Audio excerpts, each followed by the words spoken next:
So I know that there are quite a few visitors, folks who are here today who are not here. What is today? Sunday. They weren't here on Wednesday. This class this morning it's really one class. And under normal circumstances, I would have tried to do Wednesday and today in one class, but last class took too long and we didn't have time. But this material, 1 Samuel 18, 19, and 20, I was talking to some of you about this. I don't know what it is about this material. I can't put my finger on it, and I'm not just trying to make a point when I say this. I genuinely can't put my finger on it. I don't know what it is that draws me to this text, but I've been obsessed with it. I think that's probably a pretty fair word to use. And so let's summarize Wednesday in 2 slides. It won't take very long.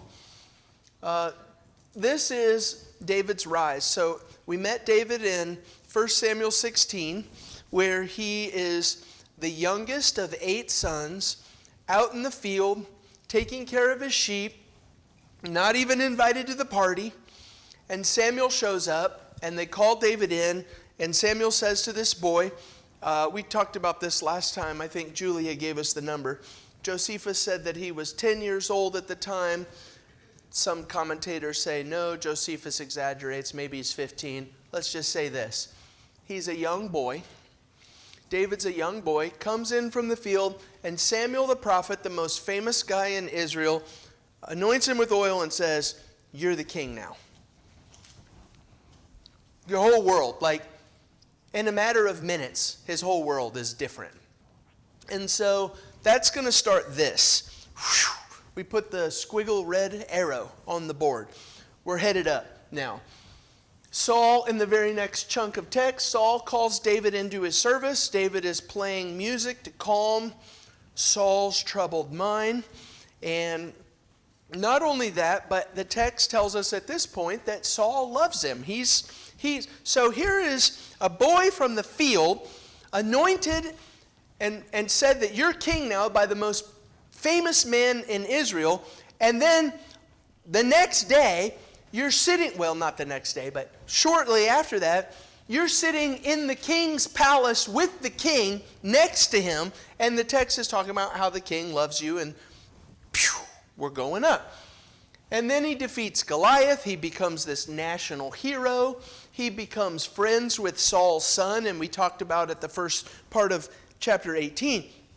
It's one thing to be friends, we're friends, but it's another thing for the firstborn son of the king, Jonathan, to take his clothes and his military gear and hand it over to David. Essentially what he's saying is, you're going to be the next king, not me. Well, that's a roller coaster, and then just more success all the time. That more success thing, do you know the song? They play it on commercials and games and stuff. All I do is win, win, win, no matter what. You know what I'm talking about?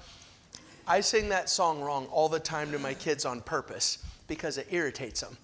I say, all I do is win, win, win all the time. And they're like, no, Dad, that's not right. And I'll just keep doing it that way because it irritates them. That's David. He's just one win after the next, uphill. And then we move over to this. And Saul becomes jealous of David. Now, I call this escalation. It kind of seems like David is still on the rise, because for the first couple blocks of bullet points here, Saul is actively working against David, but David doesn't really seem to know it, and he's still moving uphill at this point. So everything Saul tries backfires and works out for David's benefit. But then chapter 19 and verse 1, that one would be the one worth paying attention to. 19 and verse 1 is where everything changes. No more games, no more tricks. Saul spoke to Jonathan his son and to all his servants that they should kill David. It's out in the open. I'm not going to try and put him on the front lines of battle anymore. He's done. It's over. And so we move through some of these things. And it's neat. I think this is really neat to me here. This section, it's not just that people are intervening to save David from Saul's wrath, not wrath, from Saul's jealousy. It's that it's Saul's son who intervenes. And then it's Saul's daughter who intervenes. And then it's God who directly, miraculously influences the situation to say, nah, you're not going to touch him. He's mine. Anyway, now in chapter 20, which is where we ended, David is running for his life. He's gone. So we're ready to start the next chunk of text, but one of the things I wanted to do with this class, and just personally because I really have enjoyed this a lot, just reading about this roller coaster of life here, I want to take today and just say, when you look at these two slides, David's rise, and then now he's gone from rags to riches, now he's back to rags again, running for his life. What are we going to take away from that? That's this class. In fact, I'll throw that up there. Just, you hear the story, you read the text. I've got 4 things that I'm going to put up on the board, but I would always rather hear from you first. So you can start now if you've got it. When you see this text, what are some of the big lessons that you take away? Yeah, Ryan? God will preserve his anointed. Yes. I said I was going to wait for you first, but that's my first one. So let's do that. Let's go to Psalm 2. Is that what you were thinking? Psalm 2. I think that the Psalms are especially interesting in this study because we're reading about David, and we're going to read from David's Psalms. And, here we read the text that David's running for his life, but the Psalms give us a window into what he was thinking at the time. And so that's a really cool insight. I say, in fact, let me do this, just so you can see what's coming. I think that you could make 1 point out of my first 1 and 2, but I'm separating them into 2 points. Just so you know where we're going here. But number 1, what did you say about God's anointed? That's it. He preserves that. That's it. God preserved it. The way that I'm talking about it is the indestructibility of God's plan. God has something in mind. He has anointed David as king, and that's it. There's no undoing it. When God has a plan and he says this is what we're going to do, that's the plan. And right now, if you're David, this is why I don't have answers for you on this, but this is why I'm drawn to this so much.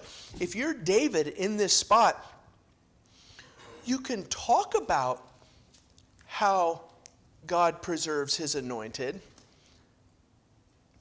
and you can know that it's true. But if you're David running for your life at this point in time, you got to be asking yourself, I don't know how this is going to work out. Like, I know that God said it. I know that God is going to make it happen, but I just can't see it. I can't see it right now. And so you have Psalm 2. Look at this. Regarding the indestructibility of God's plan.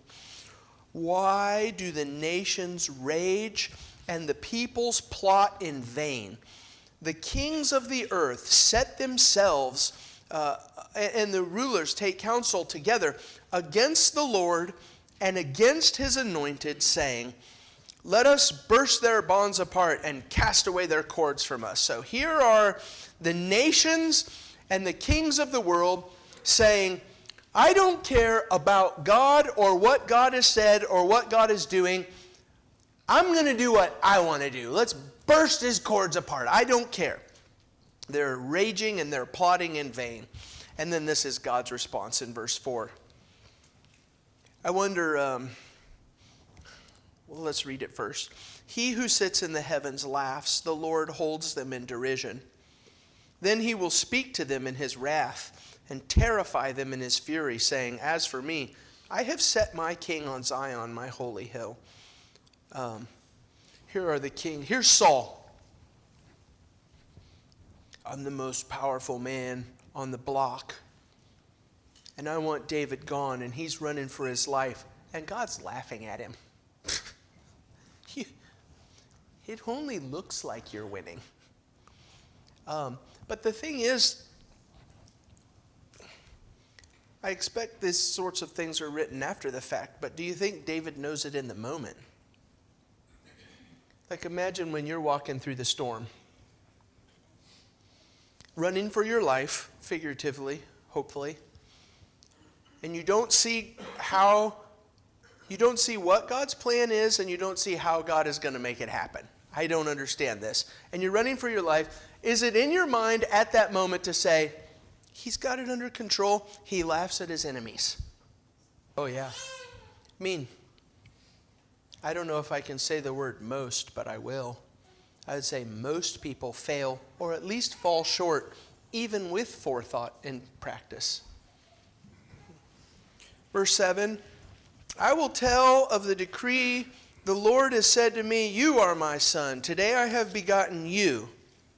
Ask of me, and I will make the nations your heritage, and the ends of the earth your possession. You shall break them with a rod of iron, and dash them in pieces like a potter's vessel. I just keep thinking, the nations are raging.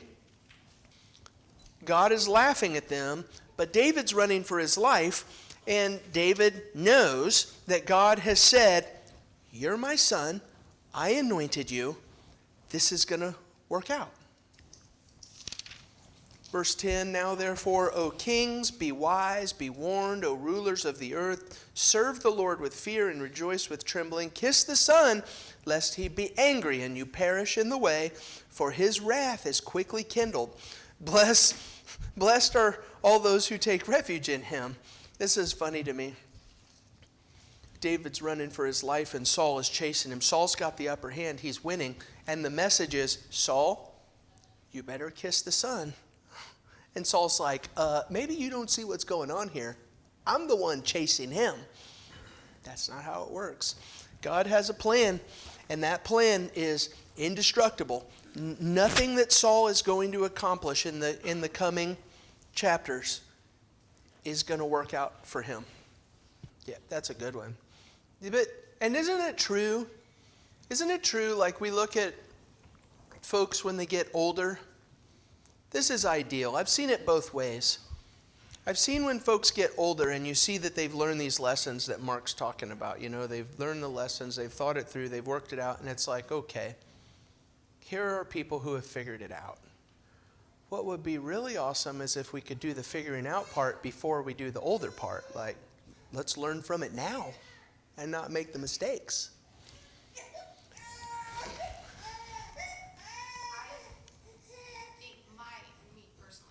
See, I think you articulated what I'm feeling and haven't been able to say with words. David's running for his life right now. And my question is David able to know this in the moment? That's what I'm thinking. So let's press on, and we won't leave this point. It's really connected, but look at 1 Samuel 18. This is almost funny to me. In fact, in Psalm 2, where it says God laughs at those who are trying to do all of these things, I can imagine that this is the picture of God laughing at people, because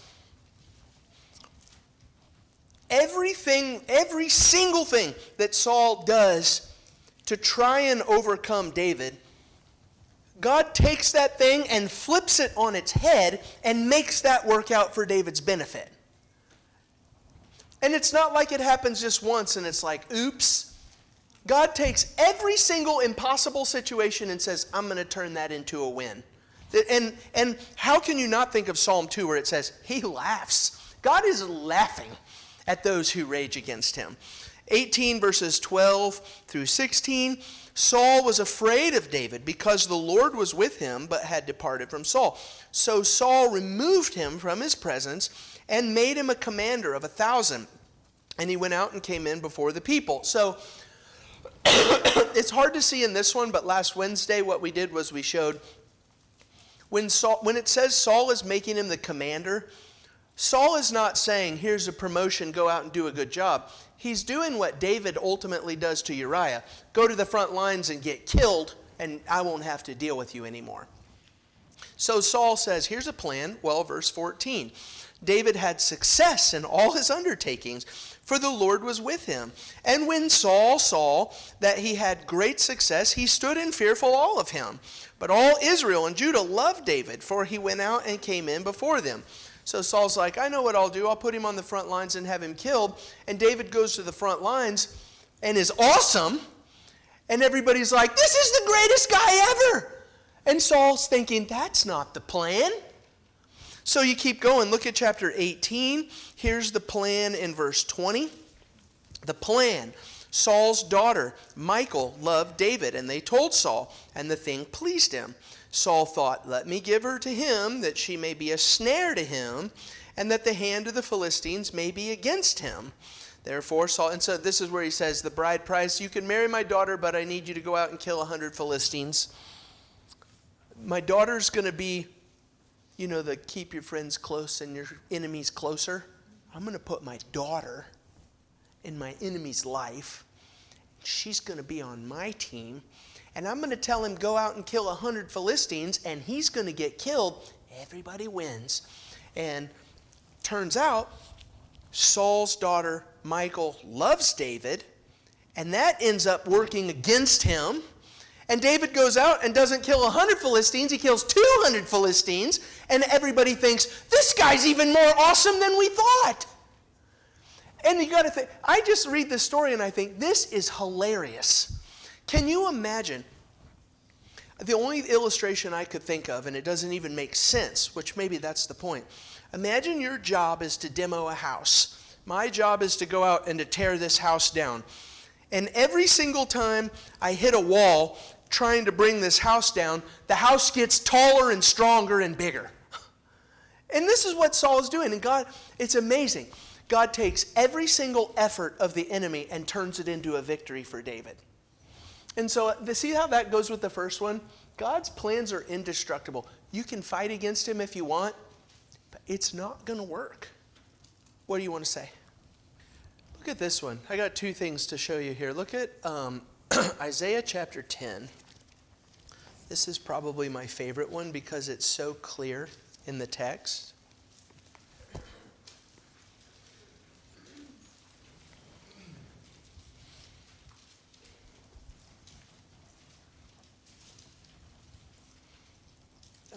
In Isaiah chapter 10, starting in verse 5, God is angry with his people, and so he has raised up the nation of Assyria, and he calls Assyria the rod of my anger.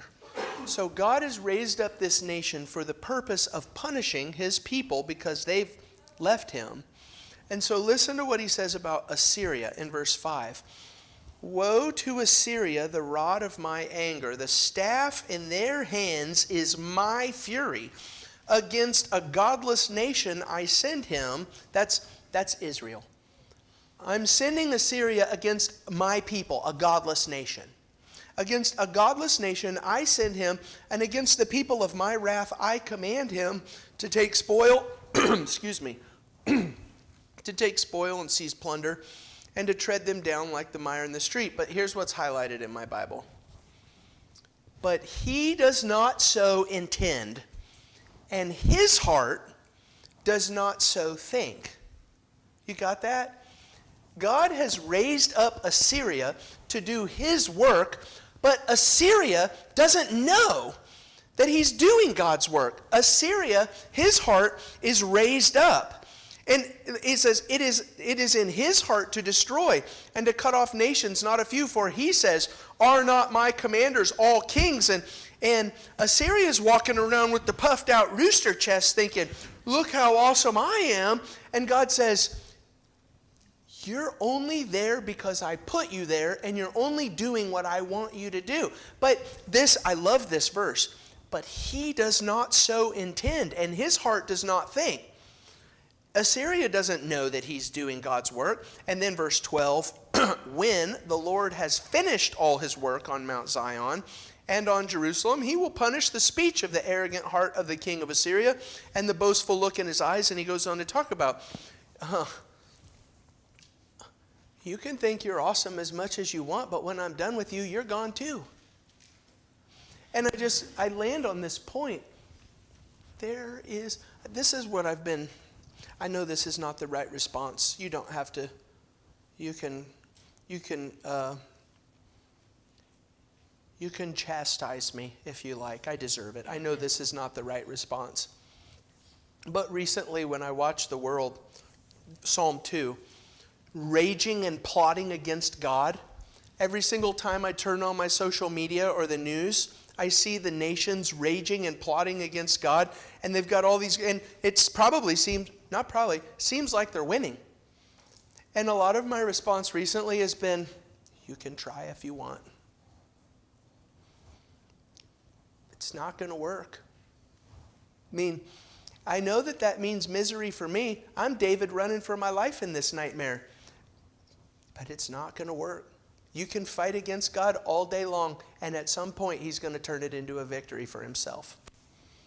And then how can we have this conversation without talking about Jesus?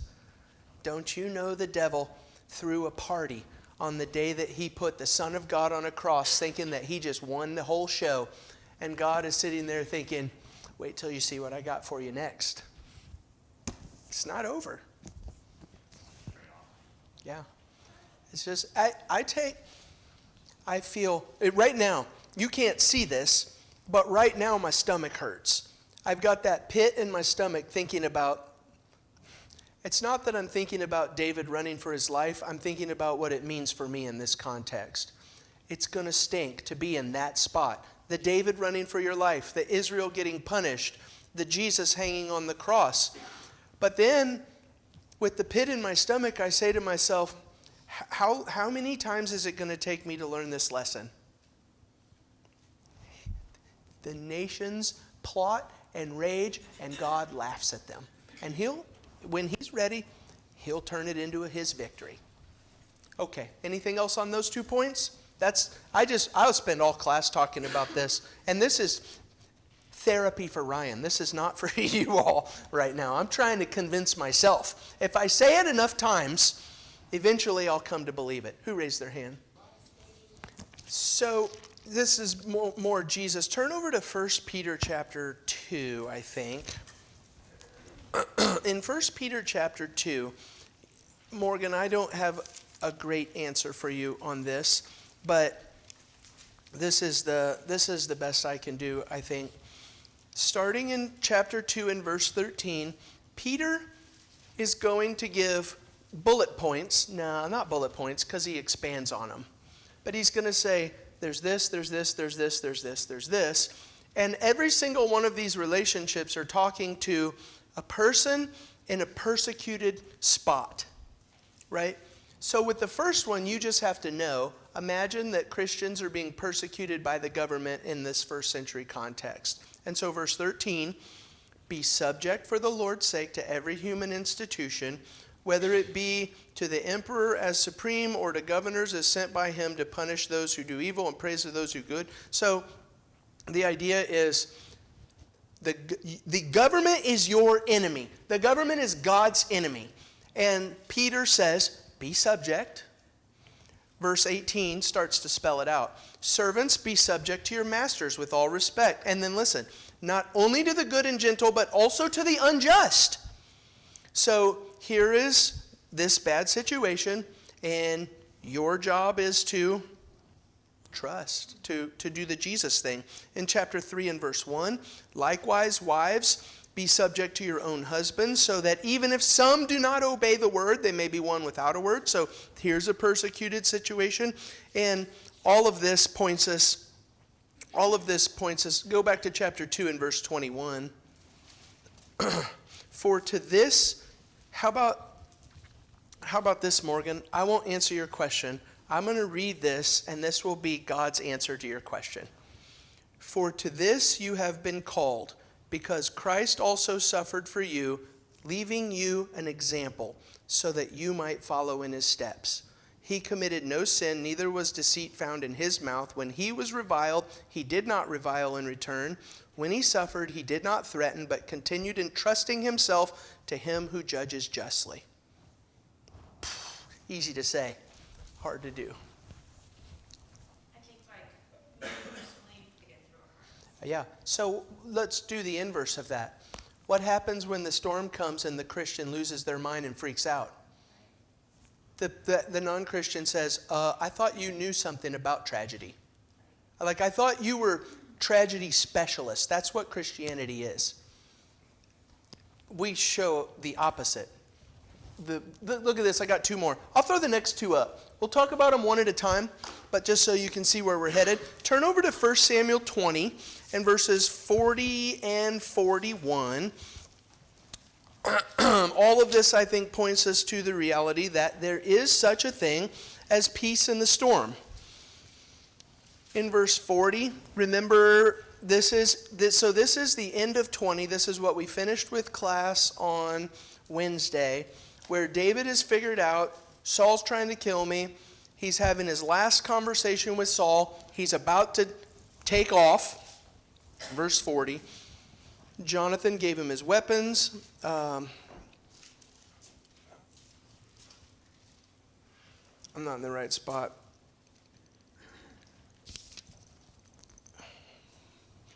I guess that's right. I'm wanting the end. I'm going to start halfway through 41.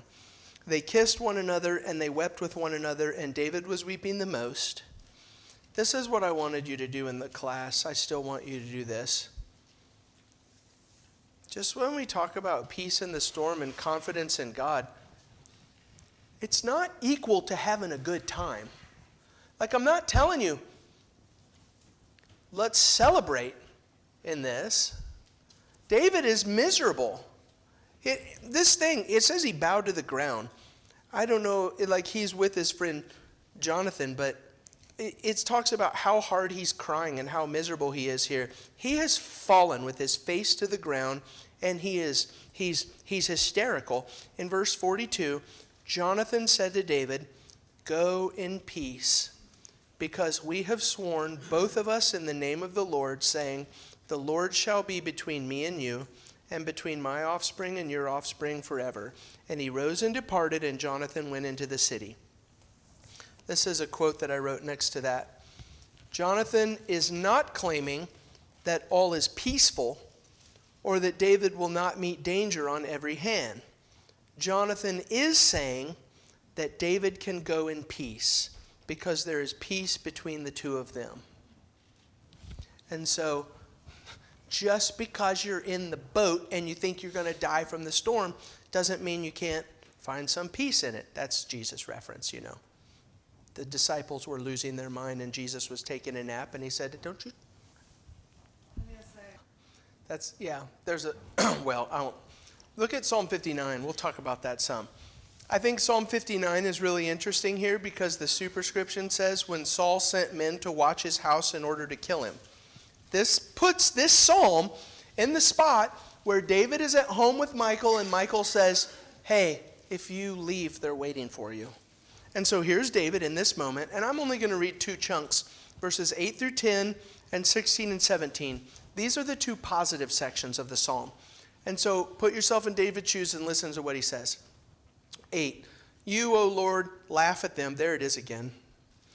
"Hold all the nations in derision. O my strength, I will watch for you." There you go, Maria. That's David. Here's David. I don't know what I'm going to do. How am I going to get out of this? I'll watch for God. "I will watch for you, for you, O God, are my fortress. My God in his steadfast love will meet me. God will let me look in triumph on my enemies. The hard part for Christianity is knowing that may be only true after death. But there it is, 16. But I will sing of your strength. I will sing aloud of your steadfast love in the morning. That's the one I love. This is night. Remember? David's in his house at night, and Michal says, they're out there, and if you leave, they're going to kill you. And David's praying this prayer, and he says, in the morning, I will sing about the steadfast love of God. For you have been a fortress and my refuge in the day of my distress. O my strength, I will sing praises to you, for you, O God, are my fortress, God who shows me steadfast love. I like this too. I wrote this quote down. I might find somewhere to write this in my Bible. I don't know. I like it so much. Sometimes the clearest evidence that God has not deserted you is not that you're successful, not that you are successfully past your trial, but that you're still on your feet in the middle of it. That's cool, isn't it? I like that a lot. The thing that we know is not that I've overcome the battle, but that I'm still on my feet. Okay, last one. David is learning to wait for God. This is Maria's point.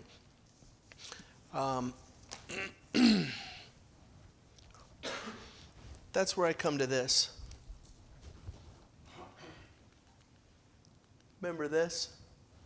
Especially here. David's running for his life. How do you reconcile in your head that God said you're going to be king? I know you said it, but it sure doesn't look like it right now. And David is learning to wait. And the reason why I make a big point out of this is because that's where Saul failed. Do you remember our sermon last Sunday where Samuel said, go to Gibeah and wait 7 days. And he waited 7 days and Samuel wasn't there. And he stopped waiting. And 5 minutes later, Samuel showed up and said, you failed the test. And it seems to me like this is just one of those things. This is one of those things, and how God works. We all have to learn. Maybe this is the faith thing. The thing that God wants more than anything else is faith, and maybe this is the faith thing. And I think about Matthew 3 and 4. Jesus was anointed by the Spirit, descended upon him in the form of a dove. And God's voice rings out from heaven and says, this is my son. And then the very next verse in chapter 4 and verse 1, and God sent him into the wilderness to be tempted by the devil. So that's David's story, right? You're the guy. Let's go fight the devil in the wilderness and suffer. Like that's not fun at all. You can say your last comments here, but I'm going to turn over to John 16. I'll give you the last word. I think I'm done. John 16 and verse 33.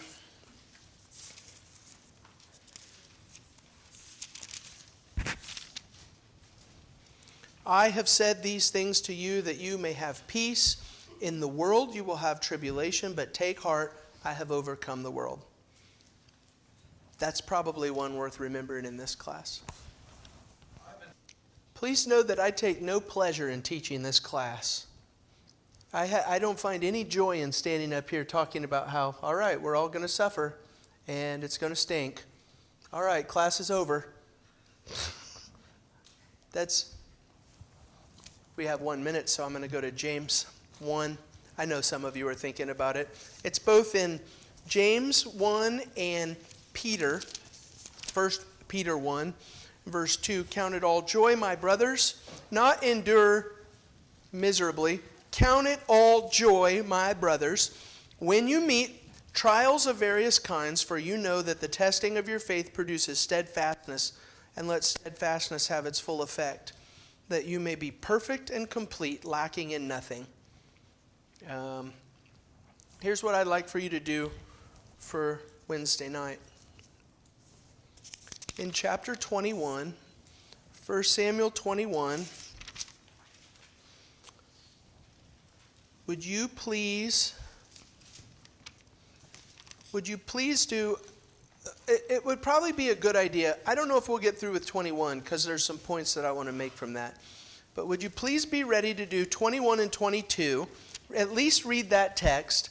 And then this is the thing that I am certain is going to keep us from moving forward in this class, which is fine.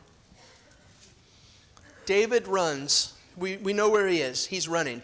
And so he runs, and he goes to the priest, and he says, give me some bread. And the priest says, I don't have any bread except for this bread that you're not allowed to have. And David takes it anyway.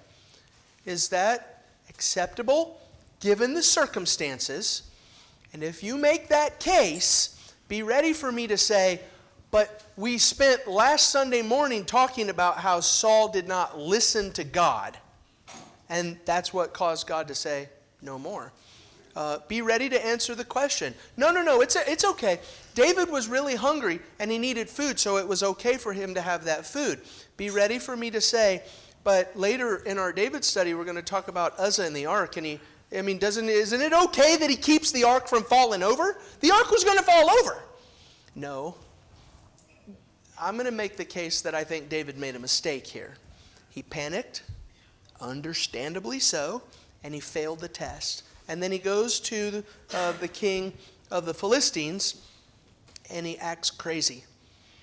Is David being really smart and clever, or is he failing in his faith? Which, that's what I'm going to make the case for.